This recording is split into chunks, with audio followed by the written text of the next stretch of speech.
Hola, profe, ¿cómo está usted? Qué gusto saludarle, muy buenos días, 7 de la mañana con 3. El abrazo para absolutamente todos ustedes que están conectados con la señal de Radio Pichincha. Si me baja el Carlitos un poquito, mucho le metiste, un poquito el retorno, por favor, que me estoy retumbando con mi propia voz acá. Ya saben que nos pueden escuchar en 95.3, 94.5 FM en todo el territorio de Pichincha. También llegamos en FM hasta Manabí, Esmeralda, Santo Domingo, Cotopaxi, Imbabura, y en el resto de provincias del país y en el mundo entero. Ustedes nos pueden no solo escuchar, sino también ver a través de la transmisión vía streaming que generamos en nuestras plataformas digitales y redes sociales, ¿no? Estamos en nuestro canal de YouTube, estamos en nuestra fanpage en Facebook, estamos en Twitter también, y ahí ustedes nos van a encontrar siempre como Radio Pichincha, así que no hay ni dónde perderse.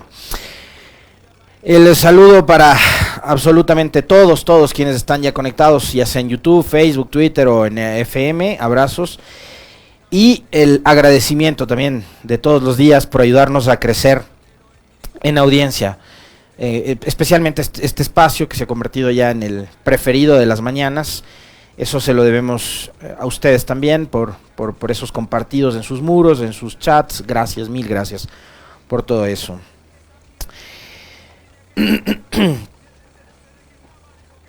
Hoy no les voy a enviar el saludo personalizado porque ayer había un montón de gente que me decía, vamos al grano. Bueno, vamos a ir al grano de una. Antes decía el profe, sí, el Esteban Cegosa, es que en serio, deja de saludar y vamos al grano. Ya voy, es suave. Hoy sí es jueves, así que nada me va a cambiar de genio hoy día. Por más que se esfuercen, nada me va a cambiar el genio hoy. Es jueves, el mejor día de la semana. Estamos contentos por eso. Hoy hace un día realmente espectacular en Quito, como decía el profe. De camino por Leloy Alfaro veía el Corazón, los Ilinizas, el Iliniza Sur que suele... está haciendo tanto frío que el pico del Iliniza Sur tenía un poco de nieve.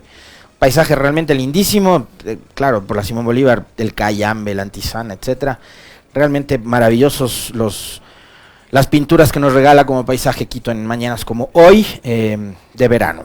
7:06, profe, ¿qué pasa en este en este país llamado Ecuador? El gobierno tildó de cobardes a las acusaciones en contra de Aparicio Caicedo.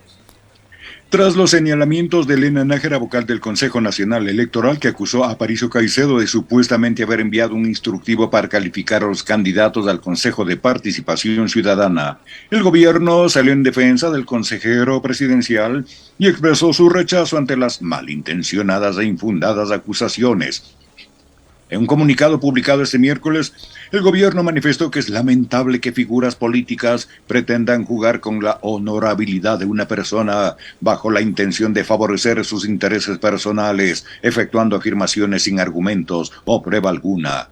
Estas actitudes cobardes solo buscan empañar el trabajo que el Ejecutivo emprende de manera honesta a favor de los ecuatorianos. Carondelet retó a que las acusaciones se presenten formalmente ante los órganos competentes, con pruebas que las sustenten y siguiendo los procesos que corresponden. El gobierno nacional no se prestará para juegos políticos, finaliza el texto compartido por la Secretaría General de Comunicación de la Presidencia. Sobre este tema, en Pichincha Opina, comenta Alexis Moncay. Gracias, profe.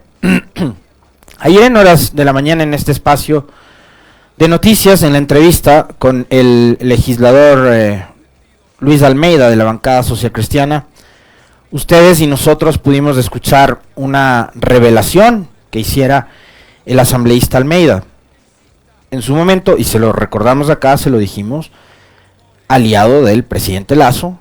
Almeida ayer además reconoció que todavía está acarreando deudas de la campaña de 2021 cuando salieron junto a Nebot, junto a Cintia y junto a todo el Partido Social Cristiano a pedir el voto por Lasso. Ahora están arrepentidos, obviamente, porque además el hombre, como ya ha sido, parece que costumbre, los traicionó, ¿no? Pero hizo una revelación, más allá del tema de la traición y todo el dolor que guarda en su corazón Almeida, de que Aparicio Caicedo se habría beneficiado, ojo, esta declaración la hizo Luis Almeida, no la hizo este periodista, ni ningún otro periodista de esta estación.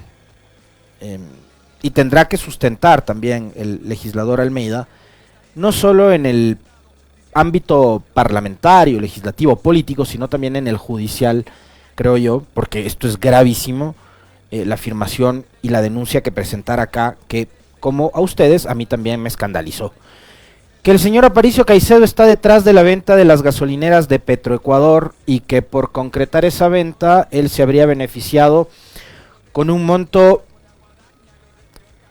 igual o superior a los 5 millones de dólares, lo cual habría generado además una suerte de festejo en una discoteca, restaurante, acá en la capital de la República. La respuesta del gobierno ante esta afirmación que le hiciera acá el legislador Almeida es un comunicado que ustedes lo van a poder ver en pantalla en segundos nada más. La Secretaría General de Comunicación de la Presidencia, ya lo dio lectura el profe, pero lo vamos a volver a leer juntos. El Gobierno Nacional manifiesta su rechazo ante las malintencionadas e infundadas acusaciones que han sido difundidas en las últimas semanas contra el consejero de Gobierno Aparicio Caicedo Castillo. Es lamentable que figuras políticas pretendan jugar con la honorabilidad de una persona bajo la intención de favorecer sus intereses personales, efectuando afirmaciones sin argumentos o prueba alguna. Estas actitudes cobardes solo buscan empañar el trabajo que el Ejecutivo emprende de manera honesta a favor de los ecuatorianos. Cualquier acusación se debe hacer de manera formal ante los órganos competentes, con pruebas y siguiendo los procesos respectivos. El Gobierno Nacional no se prestará para juegos políticos porque su prioridad es trabajar por los ecuatorianos, atendiendo sus preocupaciones y velando por su bienestar. A ver, estos 3 párrafos habría que irlos desmenuzando poco a poco porque hay una serie de imprecisiones y en medio de todo eso alguna que otra cosita chiquitita en la cual yo les doy la razón. Y es que cualquier acusación se debe hacer de manera formal ante los órganos competentes, con pruebas y siguiendo los procesos respectivos. En eso estamos total y absolutamente de acuerdo. Por eso yo decía que las declaraciones del día de ayer de Luis Almeida en este espacio tenían que ser sustentadas, tenían que ser argumentadas y justificadas con pruebas, y que esas pruebas tienen que ir más allá del ámbito parlamentario, del ámbito político, y llevarlas a la justicia para que ahí se determine si es que en realidad el señor Aparicio Caicedo es un hombre decente, honorable, honesto, un angelito, como lo ha dicho el señor presidente o gobierno nacional a través de un comunicado de prensa. ¿Ya? Mientras tanto, yo no voy a poner las manos al fuego, ni por el señor Almeida, ni por el señor Caicedo, mucho menos por el señor Caicedo. Y ustedes saben por qué, y ya les vamos a decir a los que no saben por qué, por qué. Otra cosa que me llama la atención de este comunicado es que en el caso de este consejero actualmente y ex consejero ad honorem, el gobierno sí sacó un comunicado de respaldo. Cosa que no hizo con el señor Pons, ¿ya? A quien no ha dicho que es un hombre decente, honorable, etcétera, etcétera, etcétera. ¿Ya? De Pons no dijeron nada. Acá en el caso de Aparicio han salido a defenderlo. Ahí ustedes saquen sus conclusiones también. ¿Por qué no hicieron lo mismo con el señor Pons? Porque yo me imagino que si era un consejero ad honorem tan cercano al presidente Lazo, el señor Pons era igual de honorable y de decente y de honesto y de transparente y de trabajador y bla bla bla como el señor Aparicio. Pues si no, no le confío yo una consejería ad honorem a un tipo que no es todo lo que digo que es. Pues. Bueno, hoy el señor Pons está involucrado en el caso Danubio. Y el señor Pons, según las revelaciones que hemos conocido a través de un operativo llevado adelante por la Fiscalía y publicaciones de prensa, estaría inmerso en una enorme red de corrupción en donde vendían cargos públicos. Y detrás de esa venta de cargos públicos de 3 millones, o sea, ¿quién paga 3 millones de dólares por un cargo? Si no es para beneficiarse, quién sabe si con el no sé, el 50 o el 100% más de lo que pagué por ese cargo. O sea, pero ¿qué cargo cuesta en el mundo 3 millones de dólares o más? Porque dicen que es más, que es 10 veces de esa suma lo que pagan acá por ser el director o el gerente de una aduana. Entonces ahí ustedes, imagínense, si la especulación es que el cargo cuesta lo que dicen que cuesta supuestamente, ¿cuáles serán los beneficios que tendrán ostentando ese cargo? Pues, o sea, la corrupción es, o debería ser, yo me imagino, descomunal. O sea, 3 millones de dólares queda corto, ¿no? Si pago 3 millones por un puesto, quiere decir que en ese puesto yo me voy a ganar 10 veces o 20 o 30 veces la suma que pagué por ocupar ese puesto. Pero sobre eso, adicionalmente, no solo que el gobierno y el presidente Lasso no han emitido un comunicado respaldando la decencia y la honestidad de sus funcionarios ad honorem, sino que no han dicho media palabra. Sobre el tema de Pons, el gobierno no ha dicho nada. Ahora bien, volviendo al tema de Aparicio. El señor Caicedo, antes de la revelación que ha hecho el asambleísta Almeida en este espacio de noticias, ha estado involucrado en, como yo les mencionaba ayer en el comentario, la toma de la presidencia del Consejo de Participación Ciudadana. Hay declaraciones de funcionarios que advierten haber recibido llamadas de que el señor Caicedo estuvo detrás de la caída de Sofía Almeida y de la posesión de Hernán Ulloa como presidente del Consejo de Participación Ciudadana. De eso nadie ha dicho nada, nadie se ha escandalizado de la supuesta relación o vínculo del señor Aparicio Caicedo con ese golpe de Estado a la fuerza, además, porque intervino la Policía Nacional en el Consejo de Participación.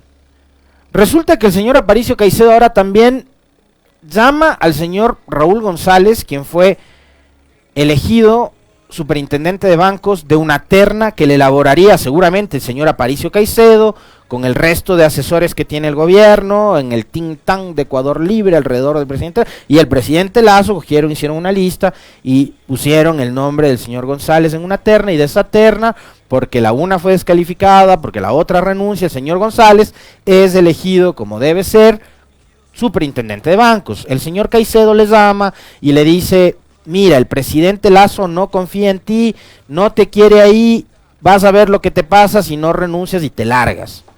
Nadie se escandaliza sobre el tema de la intervención de Caicedo, llamando incluso a amenazar a un señor que ha sido elegido de una terna enviada por el Ejecutivo como superintendente de bancos. Nadie se escandaliza de eso en este país. ¿Se imaginan si eso hubiera pasado en el gobierno de Correa? Estaba todo de cabeza, ¿no? Todo de cabeza estaba. Pero acá no pasa absolutamente nada.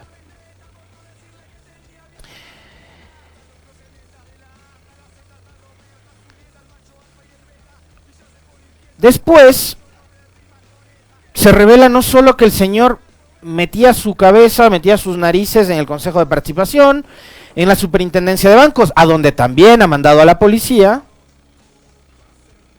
sino que resulta que ahora interfiere o interviene en los procesos electorales.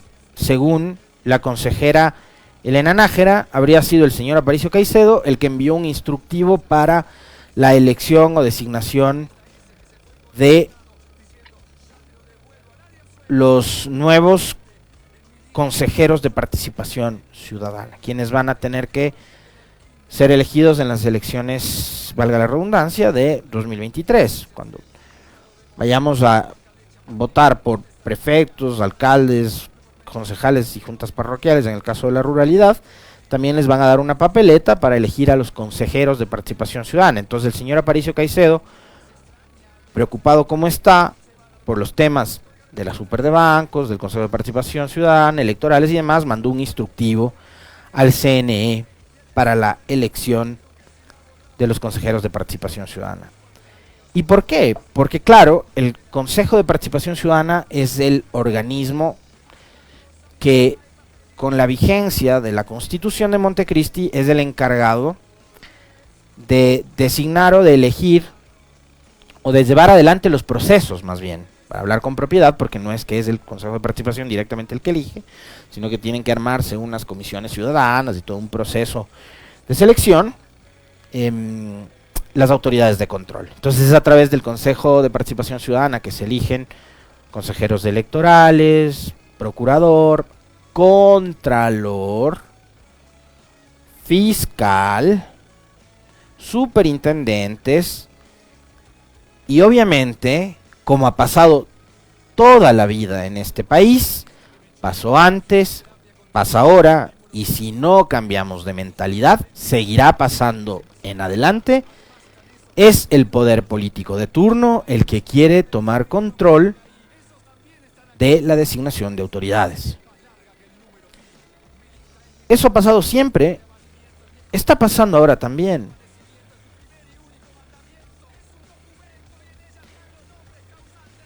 Les molestaba la figura del Consejo de Participación porque no tenían control del Consejo de Participación. Por eso les molestaba el Consejo de Participación. Cuando estuvo Trujillo ya no les molestó. Ahora que tienen a Hernán Ulloa, tampoco les molesta el Consejo de Participación, porque tienen el control. Entonces, yo sí quiero nuevamente recalcar algo que les mencionaba, me parece que en el comentario, no sé si de ayer o de antes de ayer, estoy perdiendo la memoria, les soy sincero, pero en esta semana yo les decía que las instituciones no son los edificios, las instituciones no son los logos, las instituciones no son sus campañas publicitarias, las instituciones muchas veces son el reflejo de quienes están al frente de las mismas. Y si tenemos a gente deshonesta, como ha pasado por ejemplo en la Contraloría, fíjense, hoy la Contraloría, muchos dicen, ha sido un nido de roedores durante mucho tiempo, pero claro, ¿quiénes pasaron por la Contraloría en los últimos años? Poli, Celi. Entonces la institución termina siendo el reflejo de quienes estuvieron al frente. Entonces, como hablamos de que son dos exfuncionarios que están involucrados en casos de corrupción, de forma muy básica, elemental, entendemos que toda la institución es corrupta. Y yo no creo que sea así. Yo estoy convencido de que en la Contraloría, en la Fiscalía, en todas las instituciones públicas hay funcionarios de carrera o funcionarios de libre remoción que deben ser muy decentes, que deben ser absolutamente honestos, probos, trabajadores honrados. Pero las instituciones terminan siendo, de alguna forma, o acarreando lo que han terminado siendo sus últimos representantes o titulares. Y ahí obvio que le va a ir muy mal a la Contraloría por lo que ha pasado con Poli Di Celi, obviamente. Y lo mismo pasará con la Fiscalía después de lo sucedido con Diana Salazar. Como pasó también cuando estuvo por ahí Galo Chiriboga. Y así por el estilo.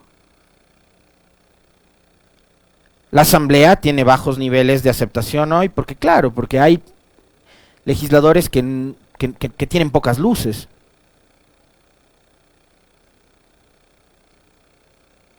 Que tienen menos luces que apellidos, como dice la canción del cuarteto. La Asamblea tiene números bajísimos de aceptación, porque tuvo un periodo de inestabilidad muy marcado. Quien dirigía la Asamblea era Guadalupe Llori. ¿Quién fue el que puso a Guadalupe Llori a dirigir y a conducir y a presidir la Asamblea? Fue el gobierno, fue Lasso, fue César Monge en una jugada maestra. Yo me acuerdo haber leído un artículo de una señora de apellido Estupiñán que escribe en revista Vistazo, que es cheerleader de María Paula Romo, diciendo que la jugada de César Monge para poner a Guadalupe Llori fue una jugada maestra. Esta gente Se la dio por hablar de jugadas maestras. Y tan maestra fue la jugada que la señora Zori terminó cayéndose por sus propios errores. Y arrastrando a la asamblea, fíjense, un cuerpo colegiado de 137 integrantes, más todos los funcionarios que están detrás, y en la asamblea, déjenme decirles, hay funcionarios de primer nivel, yo conozco a muchos de ellos, o a algunos de ellos, y son funcionarios excelentes, extraordinarios, además de ser buenos seres humanos, buenas personas.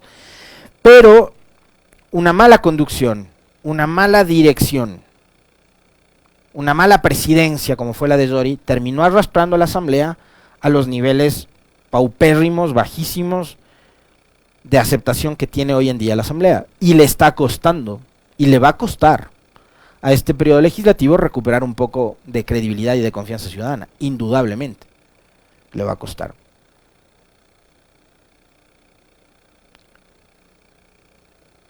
Pero fue un error que cometió el gobierno. Fue un error que cometió el gobierno el haber puesto a la señora Zori como presidenta de la asamblea. Entonces, si se dan cuenta cómo la mala actuación, las malas ejecuciones de las personas, de los funcionarios, de los titulares de esas instituciones hacen que Contraloría, Fiscalía, Asamblea, Superintendencias, etcétera, estén en entredicho. Las instituciones per se no son malas, forman parte de justamente un Estado de Derecho, democrático, de la institucionalidad del país, que esa institucionalidad se vino al diablo, al garete los últimos años, es evidente. Eso ha pasado, pero ha pasado porque han puesto funcionarios del nivel de Celi, del nivel de la fiscal, del nivel de Zori a dirigir instituciones muy importantes, ¿no?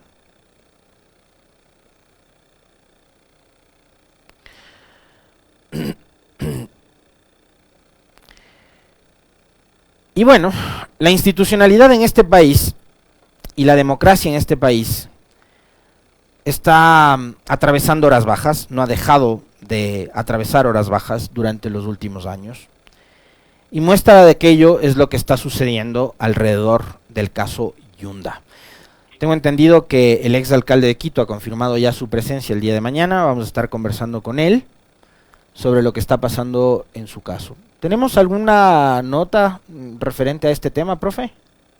Desde luego que sí. Cuéntenos. La candidatura de Jorge Yunda a la alcaldía de Quito sigue generando cruce de acusaciones. Que su precandidatura por la reelección a la alcaldía de Quito está en firme, aseveró el exalcalde de la ciudad Jorge Yunda y realizó un pedido al Tribunal Contencioso Electoral para que anule la sentencia que le suspendió los derechos de participación por 2 años por detectarse posibles irregularidades respecto a quien la elaboró. El exalcalde Jorge Yunda denunció públicamente a Diego Zambrano, quien fue abogado del actual alcalde Santiago Guarderas, de redactar la sentencia del Tribunal Contencioso Electoral con la que se suspendieron sus derechos políticos y por la que por ende este último no podría participar en las elecciones del 2023. Jorge Yunda hizo públicas las acusaciones el 23 de agosto después de que Richard González, pues sustanciador del proceso, dispuso que se aclaren inconsistencias en la sentencia dictada en el caso Yunda. Entre esas inconsistencias, dijo González, estaba que el documento de la sentencia tendría como autor al abogado Zambrano. Alexis Moncayo tiene la palabra en Pichincha Opina. Gracias, profe. Bueno, ¿podemos escuchar el video? Lo que fue parte de la intervención ayer en rueda de prensa de Jorge Yunda y la reacción de Santiago Guarderas, por favor. La candidatura está en firme. Ya se han iniciado las denuncias penales por fraude procesal, por falsedad ideológica y otro tipo de delitos o posibles delitos de los que deriva esta denuncia grave que lo hace el señor presidente del Tribunal del Contencioso Electoral, del tribunal que atendió y conoció esta causa. No lo hago yo. Debe ser que se da cuenta que esa sentencia es hecha por el señor abogado, el señor Guarderas, y actual funcionario municipal, y a las 2:42 de la mañana le llega solo al secretario. O sea, ya estaba redactado. es funcionario de la Secretaría del Consejo Metropolitano. Lo que diga el señor Yunda, realmente él dirá lo que quiera. Son hechos jurídicos que se los evidencia en los procesos judiciales respectivos. Se confirma un hecho, que el señor Diego Zambrano, que aparentemente, según lo ha dicho el juez Richard González, elaboró la sentencia para quitarle los derechos políticos a Yunda, es funcionario de la Secretaría del Consejo Metropolitano de Quito. Es decir, ya no solo que era abogado de guarderas, sino que además es funcionario municipal. Y lo que se evidencia es lo que les había yo manifestado ayer, de que además, y esto resulta terrible porque estás utilizando a través de un funcionario público municipal recursos del municipio para tus desquites, broncas y revanchas personales y políticas. Y eso es lo que está ocurriendo en este caso. Una de las juezas electorales, o conjuezas, que elaboró la sentencia, le ha dicho al portal GK, la abogada Solimar Herrera, que la sentencia fue elaborada por los 3 conjueces. Jorge Baeza, que tengo entendido es decano de una facultad de Derecho, creo que de la Universidad Internacional, me parece, capaz me equivoco, pero me dijeron ayer que es decano de la Facultad de Derecho ahí. Jorge Baeza, Francisco Hernández y Solimar Herrera. Y no por Diego Zambrano. Según ella, las acusaciones son malintencionadas. Herrera también dice que el proceso del caso Yunda se trató de dilatar en varios puntos. En un documento enviado al tribunal el 19 de agosto, Herrera y Baeza exigen la pronta resolución de la causa con un debate de los proyectos de resolución presentados. Pero ¿qué pasa más adelante? En la misma nota, búsquenla en el portal GK. El conjuez Jorge Baeza le dijo al portal GK que Diego Zambrano fue uno de los expertos consultados para la elaboración de documentos borradores, pero que la sentencia elaborada por los conjueces fue elaborada por los conjueces, que la sentencia fue elaborada por los conjueces. Baeza adujo que envió el borrador de la sentencia por las dilaciones del juez sustanciador al proceso y porque tenían plazos que cumplir. Según el conjuez Baeza, aunque Zambrano fue una de las personas que revisó el documento antes de que sea enviado, eso era solo un borrador. Insistió en que la elaboración de la sentencia se hizo en el pleno del tribunal e incluso con los votos salvados de los otros jueces. Baeza dice que le consultó a Zambrano como experto en materia constitucional y electoral porque es uno de los docentes de la Facultad de Derecho de la que él es decano. Es decir, Baeza sí, en efecto es decano de la Facultad de Derecho de la Universidad Internacional del Ecuador. El conjuez dice que siempre piden ayuda a expertos externos porque no hay personal del Tribunal Contencioso Electoral que se dedique a asesorar a los conjueces. Y tenían que justo buscar a uno que era abogado de guarderas y además funcionario de la Secretaría del municipio de Quito. Brillantes. En fin, saquen ustedes las conclusiones. Yo me quedo con eso. Acá hay la confirmación de que en efecto Diego Zambrano intervino en la elaboración de una sentencia para quitarle los derechos políticos a Yunda. 7:31 en la mañana, profe, nos volvemos a ver nuevamente con usted mañana.